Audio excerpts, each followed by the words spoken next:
Beberapa tahun lalu Diki adalah idola banyak remaja Indonesia. Hal itu berkat partisipasinya di AVI 1. Diki AVI cepat menarik perhatian penonton, lantaran memiliki wajah tampan dan imut.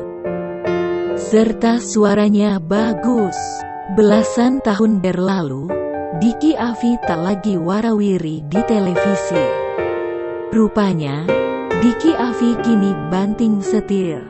Ia tak lagi bergelut di dunia hibur. Tetap memilih bekerja kantoran di sebuah media agensi. Diki mengaku telah mencoba segala usaha sebelum memutuskan gantung mic. Jadi ada di tahapan gue ngerasa udah nggak bisa gitu loh. Kasarnya udah nggak laku, lanjurnya.